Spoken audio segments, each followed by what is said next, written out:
c'est toujours un peu par leurs travaux précédents, en fait. Olivier, on avait vu Rose Minitel, qui était son film de dernière année du Frénois, c'est ça, qui était une comédie musicale qu'on avait adorée. Du coup, voilà, on a pris contact avec Olivier pour savoir qu'est-ce qu'il voulait faire ensuite. Et Yulian, c'est un peu différent. Ouais, c'est elle qui nous a contactés. C'est Viviane qui nous a contactés après avoir vu un autre film qu'on a produit qui s'appelle Shanghai's Queens, qui était réalisé par un autre auteur du Frénois, Ouais, de Paul Heinz. Et elle le connaissait, je crois, du Frénois, et la thématique d'un film tourné en Chine lui parlait. Et c'est pour ça c'est une des raisons en tout cas qu'elle a saisi pour nous contacter. Je crois qu'elle avait contacté plusieurs producteurs et productrices. Et après, et je pense que Yulian, c'est une des seules réalisatrices qui nous a été dans ce sens-là, qui nous a contacté, elle, parce que la plupart du temps, c'est plutôt nous qui allons vers les auteurs et les autrices. Mais avec Yulian, ça a matché direct. Enfin, il y a eu un truc. Après, on a mis du temps à les produire quand même, c'est cool. Mais c'est vrai qu'elle nous a envoyé un premier dossier qu'elle avait, son travail qu'on connaissait pas. On l'a rencontré et ça s'est fait. Enfin, on s'est dit tout de suite, ah oui, il y avait une évidence quoi. Ouais, ça s'est fait assez vite en plus.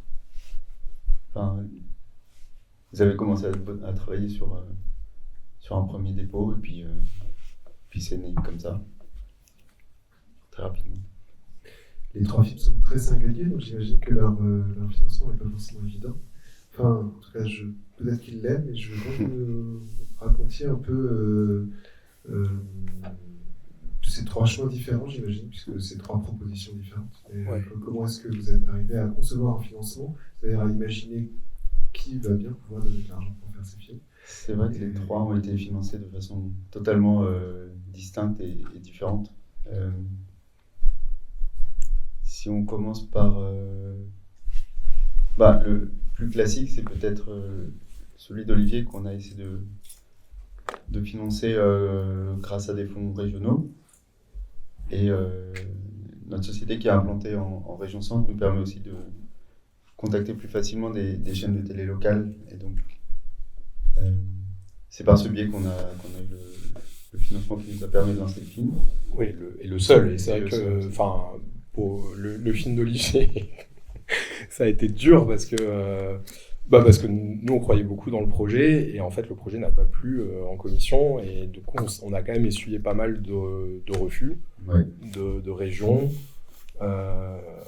du CNC aussi. Mais en fait, on croyait très très fort dans le projet. Heureusement, il y a donc le COM de la région centre, qui est une association de chaînes régionales. Oui, le COM, ça veut dire contrat d'objectifs et de moyens. C'est un acronyme qui a déjà été cité à plusieurs reprises depuis la semaine dernière, mais je ne suis pas sûr de l'avoir traduit à chaque fois. Donc voilà, c'est quelque chose de très important qui n'existe pas partout en France, ça existe en Bretagne, ça existe en région centre, et je crois que c'est à peu près tout. Et donc, ce sont des télé locales. Oui. Non. Il y a d'autres chaînes locales, mais oui, ils ne sont pas ressemblantes en termes en com. C'est ça. Parce que là, il y a une mutualisation des moyens, et il y a aussi une promesse d'investissement, c'est-à-dire que la chaîne du TV, Télétour, etc. S'engage à investir dans plusieurs films chaque année, et donc en contrepartie, la région s'engage à compléter avec un financement qui permet de lancer la production d'un film, voire de faire un film en entier. Après, sur ce film, on a complété en numéraire, sans avoir des moyens énormes, mais c'était aussi, je ne sais pas si je donne les chiffres, mais... tu peux, on est en dessous de moi. Non, mais voilà, on a eu 15 000 euros du com, et nous, on a remis 5 000 euros pour au moins pouvoir faire un tournage. Donc là, il y a aussi une des comédiennes du film, coucou, et le décorateur et costumier. Donc ça a été... Après, ça fonctionnait pour un film comme ça, parce qu'Olivier avait aussi sa troupe, on va dire, de collaborateurs et collaboratrices qui ont accès. On avait aussi un film qui était dans un décor quasi unique, pareil, avec lequel Olivier avait des connexions. Alors, un des choix qu'on a dû faire, ça a été de ne pas tourner en pellicule, pour quand même tenir un budget que ça puisse rentrer. Mais après, voilà, c'est un film, clairement, qu'on a dû faire...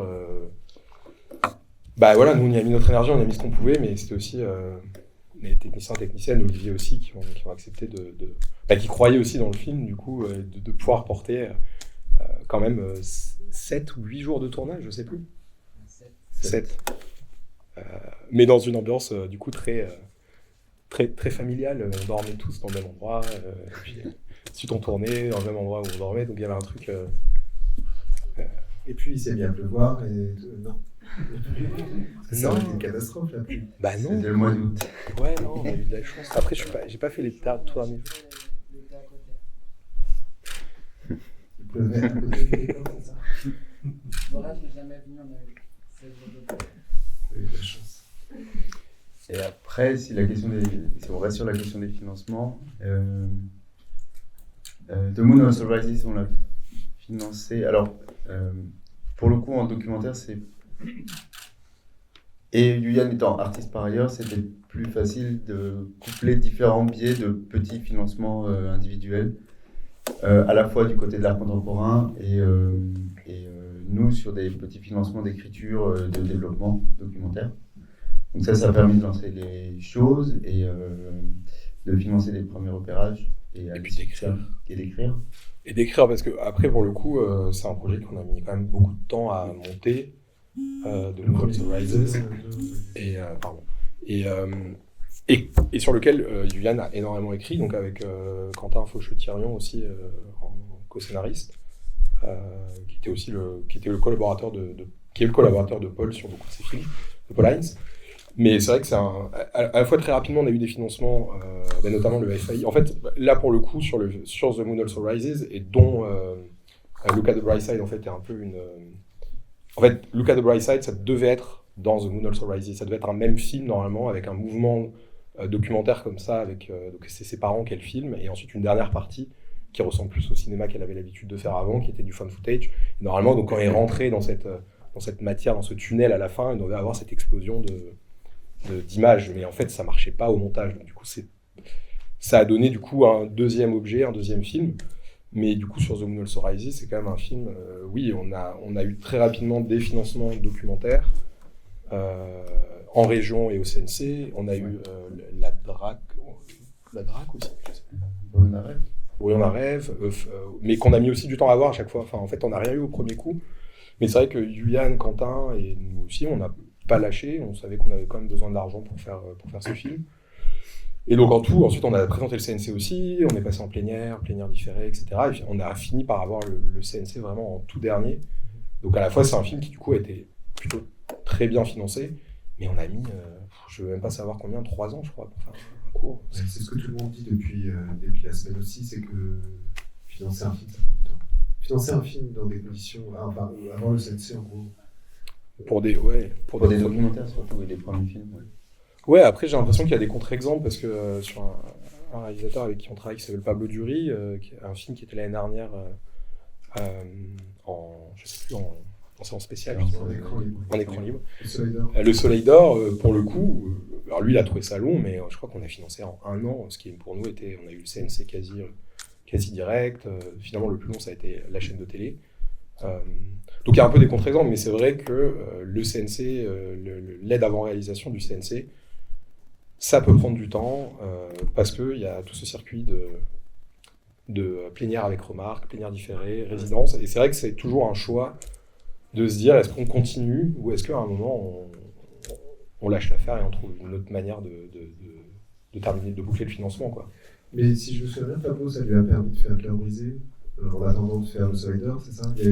Alors c'est à cause d'un sinistre Covid qu'on a décalé, pas à cause de financement pour le coup, parce que les financements on avait tout, et c'est notre plus gros budget de cours, je crois que c'est 185 000 € le Soleil d'Or, mais pour le coup on était tout prêt, et tout allait bien, et en fait technicien qui a le Covid la veille du tournage, et qui avait été en contact avec absolument tout le monde. Tout ça en 2020, où en plus on avait beaucoup moins de recul, donc on a pris la décision de tout le monde rentre à la maison et on repousse, et du coup on repousse au printemps, et du coup c'est là où on avait pu faire Cœur brisé, en se disant bon bah là on part à l'opposé, petite équipe, petit tournage. Oui, qui était la façon aussi pour Pablo de continuer de travailler avec ces deux comédiens qui sont Thomas Ducasse et Alice Mazzucchelli. Et je pense que quelque chose naît de la frustration aussi d'avoir un tournage non abouti qu'on a plutôt encouragé à... On l'a plutôt encouragé à proposer quelque chose de plus petit qu'on pouvait faire tourner rapidement et qui a donné lieu à Cœur brisé aussi. La grande nouvelle, c'est que les 2 films sont magnifiques, qu'ils étaient tous les 2 au César, pré-nominés au César, mais que du coup, il n'y en a aucun dans les 5 finalistes. Non, mais ça restait une énorme surprise pour nous parce que Cœur brisé a un peu tourné, mais c'est vrai que Le Soleil d'Or, on était assez déçus, pour être honnête. C'est pas des films faciles, parfois. Ouais, c'est vrai que le film fait 38 minutes, c'est vrai que le film on a été censuré par France 2 même, parce qu'au début il y a une scène de sexe entre 2 avatars, mais du coup qui a été considéré comme pornographique. Enfin, donc du coup je pense que même pour des programmatrices de festival, il y avait peut-être un truc qui pouvait... un truc assez cru, même si le film c'est avant tout une histoire d'amour assez romantique. Puis il y a une décapitation aussi, enfin je sais pas s'il y a des gens qui l'ont vu dans cette salle, je sais pas si ça vous donne envie comment je décris une décapitation et une scène de sexe avec 2 avatars, tout dans le même film. Mais c'est un film, je pense, dont on est très fiers parce qu'en termes de production c'était aussi un gros tournage, on a tourné 10 jours, on avait donc des chevaliers, des cascades, des décors, des animaux. Tournage de nuit en forêt. Enfin, on a pu avoir un panel assez large de la situation. Pourquoi c'est Oui, J'ai peur pour samedi. la deuxième semaine. La première. Ah bon? Ah oui, c'est vrai que sur la première nuit. Oui. C'est pas important. Non, et c'est vrai que du coup c'était une belle surprise parce que après on a aussi, je sais pas exactement comment on est arrivé à être déjà présélectionné, puis parce qu'il y avait déjà un premier tour sur lequel je crois qu'au début ils sélectionnent 30 films et puis de ces 30 ils en gardent 26. Je sais pas. Il y a un truc comme ça au César et c'est vrai que c'était une surprise déjà d'être dans les... Ah oui, 24 et je crois qu'il combien passe de 30 à 24 et ça a été une très belle surprise parce qu'on n'a pas spécialement... Mais je pense qu'aussi on n'a rien lâché dans la diffusion et je dis ça parce que par exemple c'est des films qu'on a envoyés à Caroline Malville de la Cinémathèque qui connaissait pas du tout le travail de Pablo et dans sa curiosité, je pense qu'on leur remercie puisqu'elle a regardé, elle a aimé, elle les a programmés et il se trouve qu'elle était aussi dans le comité de présélection, donc je pense que peut-être ça a joué, enfin c'est ce que je me raconte, mais je me dis du coup c'est aussi le truc de pas lâcher même avec, en fait finalement des festivals qui prennent pas spécialement, mais continuer de croire dans le film et d'essayer quand même de trouver des manières de le diffuser. Et finalement, à Paris, le film de Pablo a été montré à la Cinémathèque, et ce qui était super aussi pour lui, parce que c'était quand même une belle reconnaissance. Donc dans le programme Aujourd'hui le cinéma, qui a tous les lundis soirs, on a eu une projection avec l'agence du cours, OMK2, plusieurs. Et finalement, le film a quand même tourné, mais beaucoup moins en festival que ce qu'on pensait. Et du coup, c'était d'autant plus une bonne surprise de se retrouver à ce niveau-là des Césars, où on n'y avait jamais été, et on avait l'impression qu'il fallait avoir une carrière de malade en festival pour être... pour être finaliste au César. Oui, c'est ça. Justement, on n'a pas tellement parlé de durée cette semaine ici, et ça m'intéresse de savoir si pour vous il y a une durée plus difficile pour les courts-métrages. Ah, vous êtes sûrement un mauvais exemple pour ça. On est les pires, je pense. Mais justement, vous êtes les pires parce que vous considérez peut-être qu'il y a une durée qui marche moins bien qu'une autre, enfin, en termes de circulation, je parle même de circulation. On fait confiance aussi aux réalisateurs, réalisatrices, aux films. Alors forcément, c'est une conversation qu'on a, mais on va pas être ceux qui vont vraiment brider la durée du film pour des raisons de diffusion festival.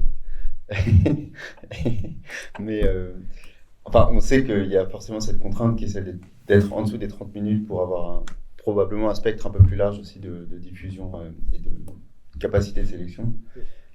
Mais il y a des contre-exemples. Oui. Enfin, parce que par exemple le film de Brieux, Chib, qui a gagné l'année dernière en sélection prospective, qui a un moyen métrage de 59 minutes. En fait, après là c'est encore un cas différent parce qu'à un moment là c'était plus est-ce qu'on dépasse l'heure ou non. Je sais qu'avec Olivier on a eu la conversation sur les 30 minutes et en même temps nous c'est une info qu'on va donner et on va essayer de tenir au courant les réalisateurs, les réalisatrices avec qui on travaille que oui il y a forcément une durée qui va être plus compliquée, mais d'un autre côté je crois qu'on considère aussi que le court-métrage ça doit être l'espace de non-formatage et que même si on s'enlève des festivals, déjà je pense que un film, pour moi, il faut y croire, quelle que soit sa durée, même si on se loupe à la fin. Mais je pense que Le Soleil d'Or, moi, j'ai aucun regret, même s'il fait 38 minutes.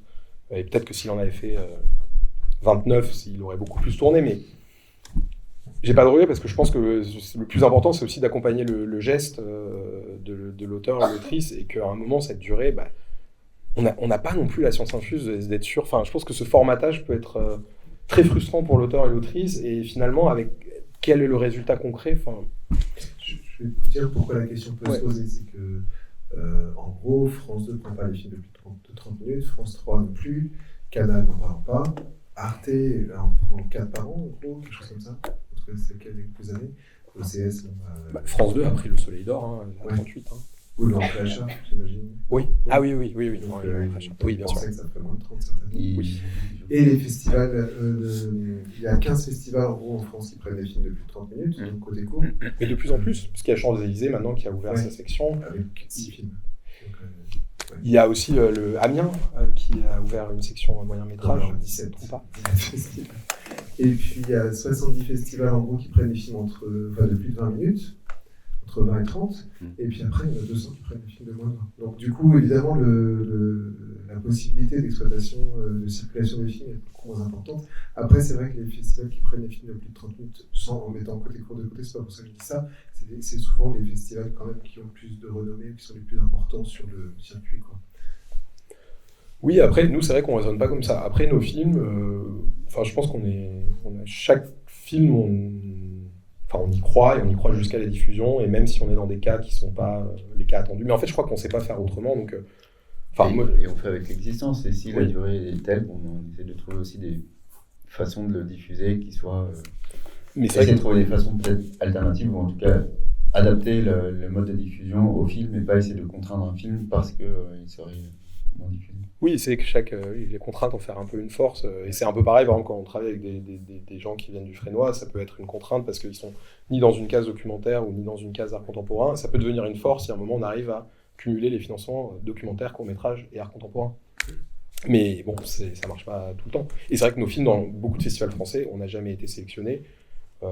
Et on aimerait bien des festivals comme... Enfin, je ne veux pas les citer, mais c'est pas une question de... Enfin, il n'y a aucune rancœur, c'est juste se dire, ah oui, peut-être il y a un endroit, c'est vrai qu'on se rend compte qu'on n'est pas forcément peut-être dans le moule de certains festivals. Mais par exemple, on a eu un film à Clermont-Ferrand en compétition, le film de Paul Heinz, Champs Ice Cream. C'est une super surprise et j'espère qu'on en aura d'autres, et avec la ligne éditoriale qu'on défend en fait. D'où vient votre nom génial et comment vous vous êtes rencontrés? Petit chaos, déjà, d'où ça vient? On a mis un peu de temps à le trouver. Et on a fini par chercher des points communs sur des réalisateurs qu'on aimait tous les deux. Et en parcourant la filmographie de Fassbinder, on a réalisé que c'était un de ses premiers courts-métrages. Son premier, Ouais, je crois, non?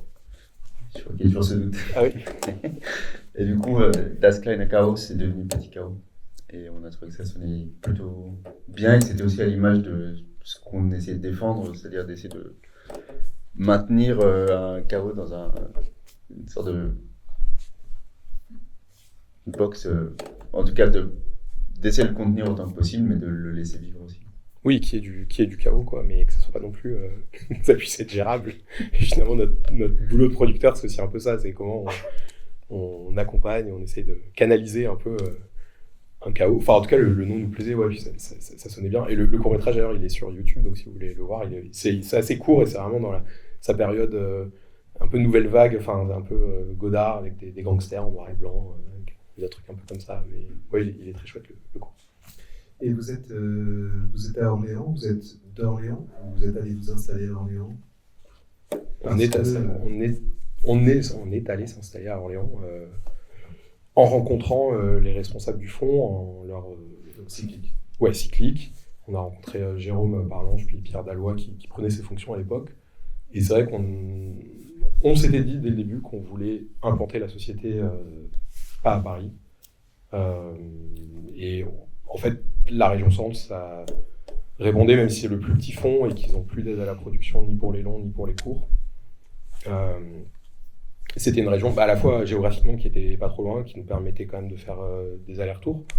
Et puis aussi en fait qui correspondait un peu à notre ADN, puisque il y avait du documentaire, de la fiction et aussi une aide au co-développement international pour le long métrage qui, vu qu'on avait aussi, on bossait aussi avec des réalisateurs et réalisatrices étrangers et étrangères, ça nous paraissait en tout cas être une bonne idée, on les a rencontrés, ils étaient très preneurs et c'était un peu au moment où ils développaient leur politique d'accueil de sociétés qui n'étaient pas forcément issues de la région comme ils ont fait depuis. Et du coup, ça est bien tombé en tout cas parce que la rencontre s'est faite et puis on bosse du coup avec eux aussi en transparence sur quelles attentes ils ont de nous qui vivons à Paris mais qui avons une société là-bas et qui du coup avec quand même eux des attentes qu'ils ont envers nous et nous comment on fait pour. Mais depuis le début, ça fonctionne plutôt bien, je crois.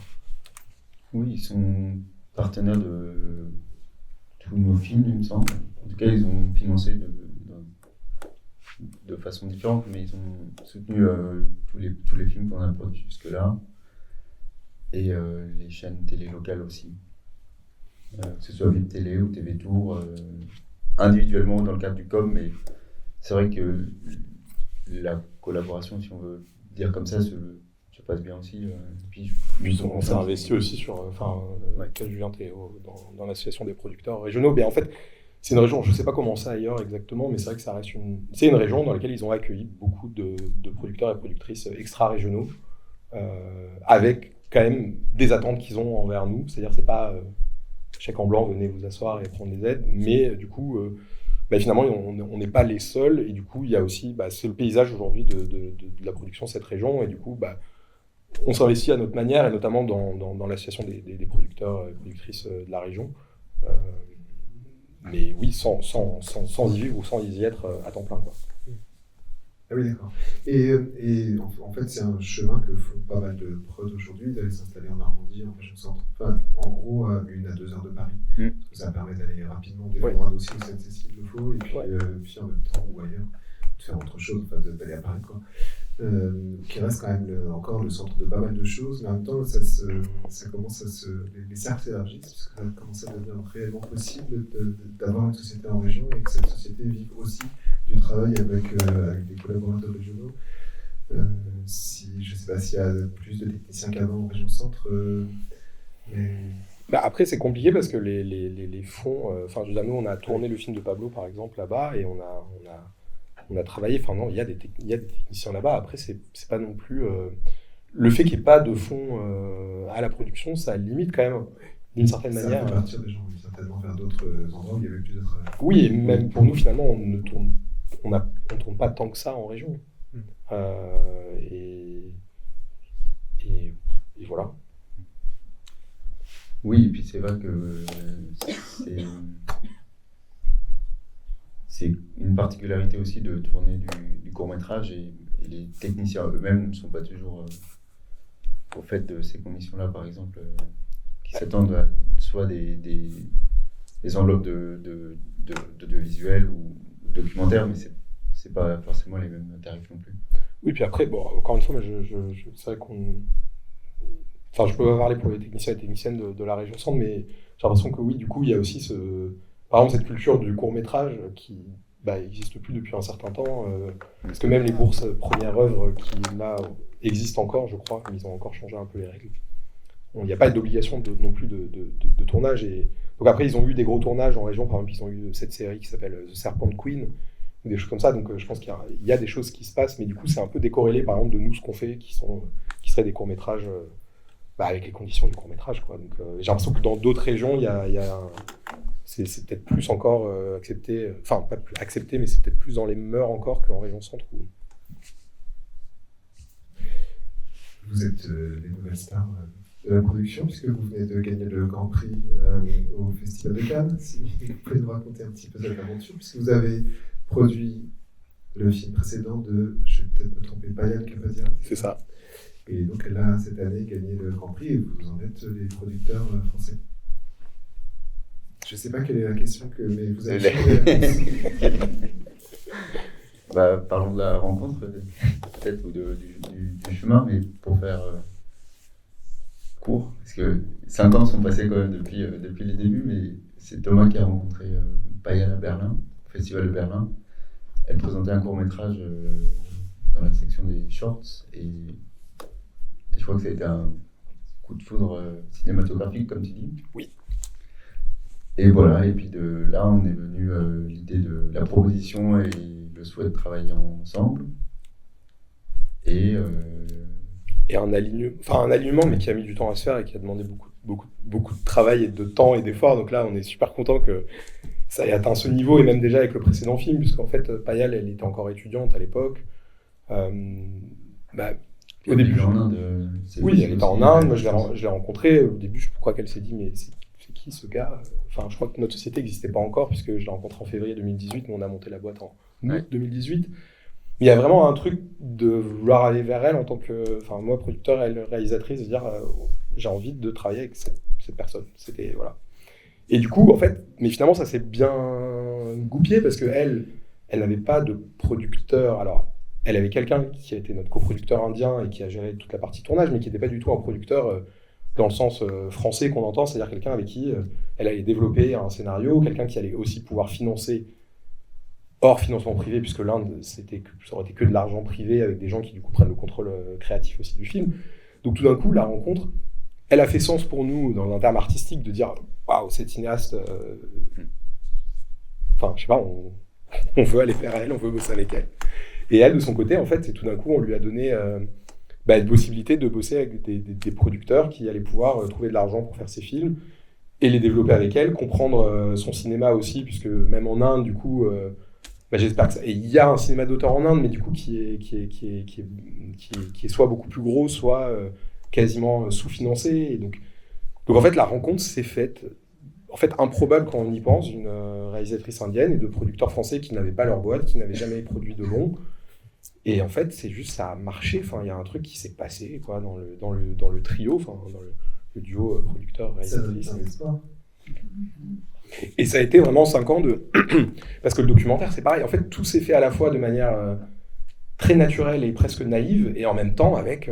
on n'a rien lâché, quoi. Enfin, c'est-à-dire que rien n'a été donné et facile, mais il y a aussi un truc tellement beau dans cette rencontre et dans ce...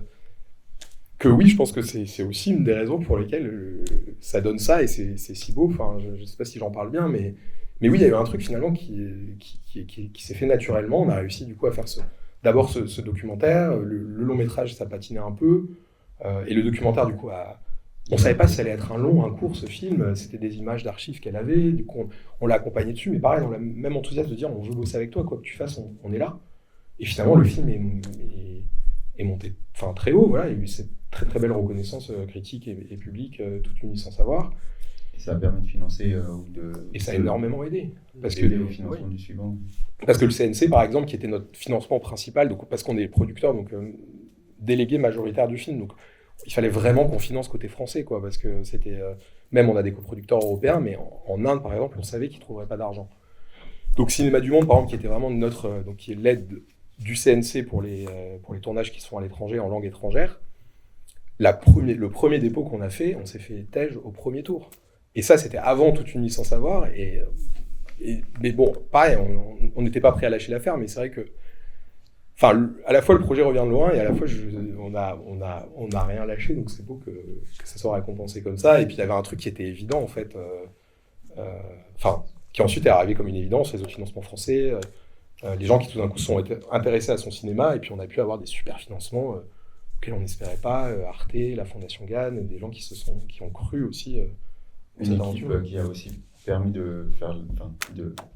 d'aboutir au tournage.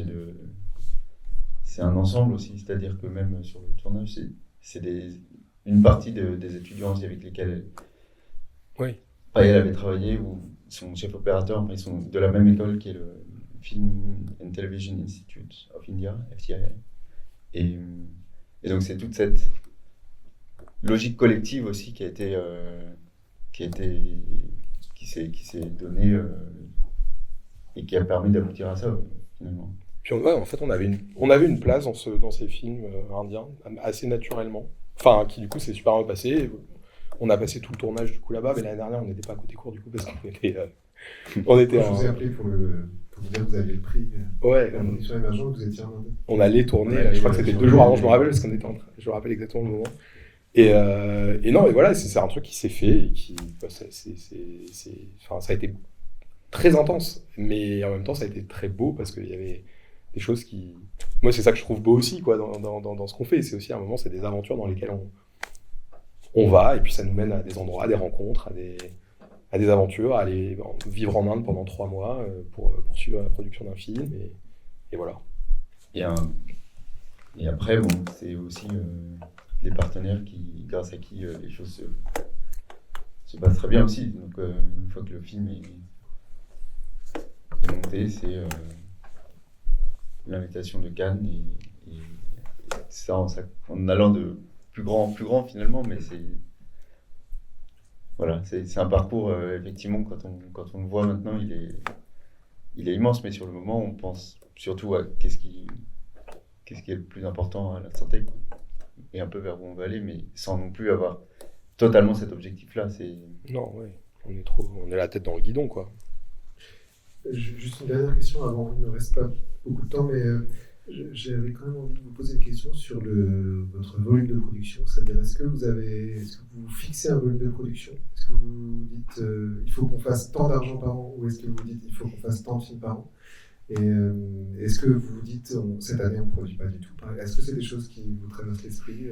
Enfin, vous pouvez certainement pas ne pas produire du tout, mais comment ça se passe? C'est une logique à la fois de combien de films on est capable de produire et de suivre, et de bien travailler, bien accompagner. Donc c'est de ne pas en prendre trop non plus.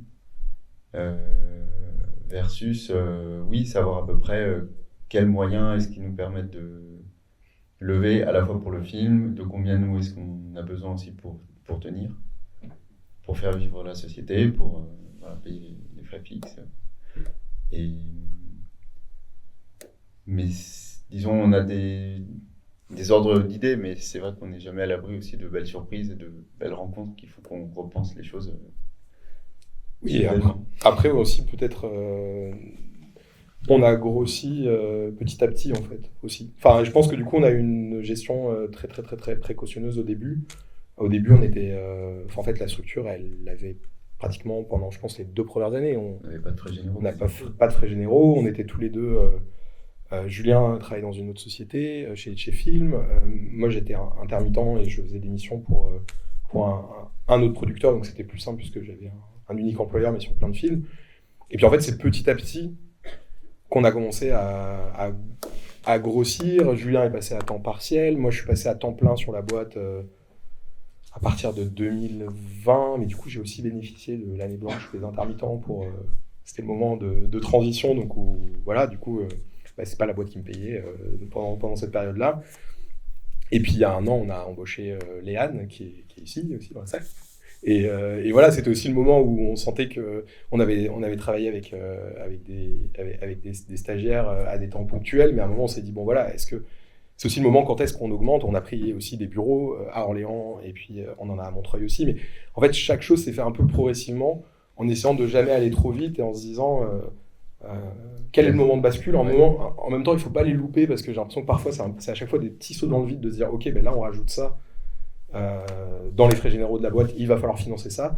Mais vu qu'on l'a fait progressivement, j'ai l'impression que à chaque fois, pour l'instant on a eu ça s'est bien passé. Ouais, on a eu aussi un peu de chance que ça a été aux bonnes étapes. Là en ce moment on est 4, puisqu'on a aussi Pauline qui est avec nous, qui est aussi dans la salle, qui nous a rejoint aussi en stage, parce qu'on s'est rendu compte que là même à 3 c'était beaucoup de choses à faire avec Cannes, et puis un court-métrage qu'on avait en tournage. Donc ouais, on a essayé d'y aller petit à petit. Donc là, on a à peu près une idée, en effet, d'un volume de frais généraux à financer par an. Et après, sur le volume, c'est une très bonne question, parce que moi, c'est une question que je pose à tous mes camarades producteurs et productrices, parce que j'ai l'impression qu'on n'a pas la réponse, quoi. Quel est le bon volume, même de développement, avec la petite intuition quand même que...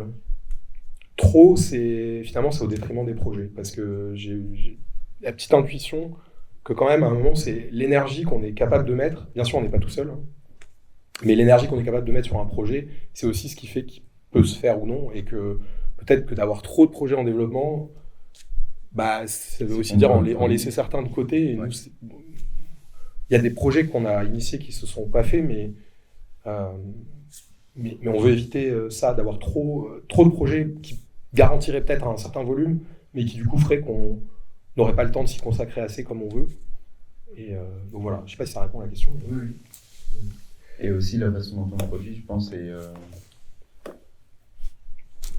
chaque film reste un prototype dans sa conception, dans la stratégie qu'on essaie de mettre en place sur les financements, donc c'est difficile de les multiplier dans ce sens-là aussi, c'est que on n'a pas de façon trop...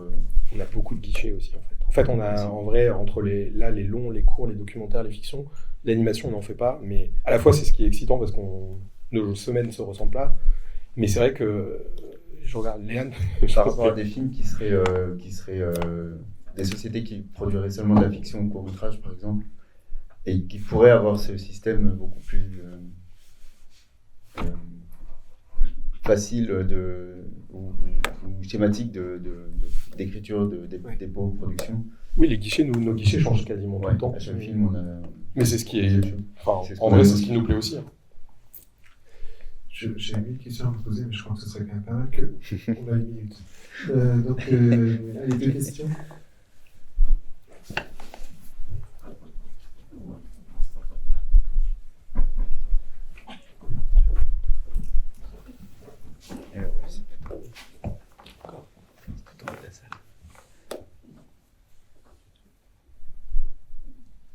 Bonjour, merci pour votre témoignage.